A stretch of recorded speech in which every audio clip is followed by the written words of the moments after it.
মহিউদ্দিন, ফেনী, কুমিল্লা, নোয়াখালীর বন্যা পরিস্থিতির এখনকার চিত্র কি, বিস্তারিত কি তথ্য আছে আপনার কাছে জানাবেন।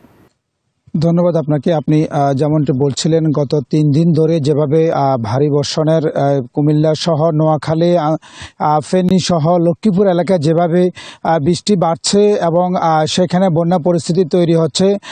কুমিল্লার অংশে আমি এই মুহূর্তে অবস্থান করছি কুমিল্লার সীমান্তবর্তী এলাকা, যেটি গোমতী নদীর তীরে জালুয়াপাড়া এবং এই যে সীমান্তবর্তী রয়েছে, সেই সীমান্তবর্তী এলাকার মধ্যে গতকালে যে বৃষ্টি রেকর্ড করা হয়েছে, সেখানে ঝুঁকিপূর্ণ যে টার্গেট করা হয়েছে সেখান থেকে এখনো 2 ফুট নিচে কিন্তু সেখানে ঝুঁকিতে অবস্থান রয়েছে এবং আমি যদি আপনাকে একটু দেখাই, আমার পিছনে যে গোমতী নদী, যেটি সবচেয়ে বেশি ঝুঁকিপূর্ণ এই কুমিল্লার জন্য, সেটি এই গোমতী নদীর আশেপাশে প্রায় 5 শতাধিক পরিবার কিন্তু তারা ঝুঁকি নিয়ে তাদের বসতবাড়ি তারা দিন কাটছে এবং বিশেষ করে এই এলাকাতে সবচেয়ে বেশি ফসল উৎপাদিত হয় গোমতীর শহরে। সেই ফসল কিন্তু এই মুহূর্তে তলিয়ে যাচ্ছে এই গোমতীর পানির নিচে। গতকাল থেকে ঝুঁকিপূর্ণ ছিল, এখন কিছু একটু ঝুঁকিপূর্ণ আস্তে আস্তে বাড়ছে, তবে এখনো পর্যন্ত আরও 2 সেন্টিমিটার এখনো নিচে আছে ঝুঁকির মধ্যে।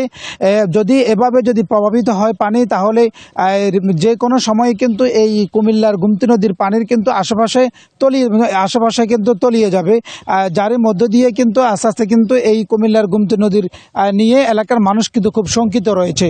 এই বন্যার পরিস্থিতি নিয়ে কুমিল্লা ছিল আমার কাছে সর্বশেষ। আমি চলে যাচ্ছি আমার সহকর্মী নোয়াখালী সোহাগের কাছে। ধন্যবাদ মহিউদ্দিন, আপনি যেমনটা জানিয়েছেন কুমিল্লা থেকে, আমি আছি নোয়াখালীতে।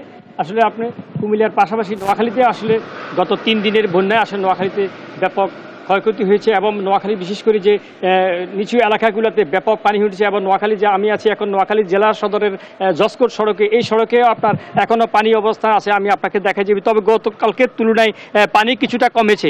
আমার সাথে কথা হচ্ছে আবহাওয়া অধিদপ্তর কর্মকর্তা রফিকুল ইসলামের সাথে। তিনি আমাকে কাছে গত 24 ঘন্টায় রাত পর্যন্ত 187 মিলিমিটার বৃষ্টিপাত রেকর্ড করা হয়েছে। তো আসলে সব মিলিয়ে আমি আপনাকে যদি বলি, গতকালকের তুলনায় নোয়াখালীতে কিন্তু বৃষ্টিপাত কম ছিল আজকে এবং পানিও অনেকটা কমে গেছে, প্রায় 1 ফুট পানি কমে গেছে। তো এছাড়া আমি আপনাকে আরেকটু বলি যে নোয়াখালী কোম্পানিগঞ্জে মুছাপুর ক্লোজার ছিল, ওই ক্লোজারটি গত বছর ভেঙে যাওয়ার কারণে ওই মেঘনা নদী থেকে পানি এসে ওই ক্লোজার দিয়ে উপরে উঠছে, পানিগুলো লোকালয়ে ঢুকছে, ওখানে কিছু মানুষের বাড়িঘরে পানি ঢুকছে এবং এর পাশাপাশি নোয়াখালীর বেগমগঞ্জ, হাতিয়া এবং সুবর্ণচর, কবিরহাট সহ বিভিন্ন স্থলে কিছুটা পানি বাড়ছে এবং বিশেষ করে জেলা শহরের দুর্ভোগ নিয়ে মানুষের সবসময় আসলে একটা চিন্তিত থাকে। এই দুর্ভোগ মানুষের নিত্যদিনের আসলে সঙ্গী হয়ে দাঁড়িয়েছে। আমি আপনাকে যদি বলি সঙ্গী হয়ে দাঁড়িয়েছে, এখানে আসলে মূলত দখল এবং দূষণের কারণে দীর্ঘদিন থেকে এই জলাবদ্ধতা সৃষ্টি। এটি একটি মানব সৃষ্টি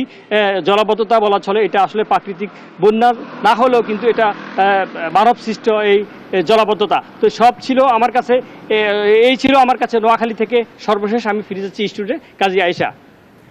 সোহাগ এবং মহিউদ্দিন, আপনাদের দুজনকে ধন্যবাদ। বান্ডেল থাকলে প্রতি সেনমানিতে টাকা বাঁচবে। বিকাশ সেনমানি বান্ডেল কিনে জিতুন প্রতি লেনদেনে।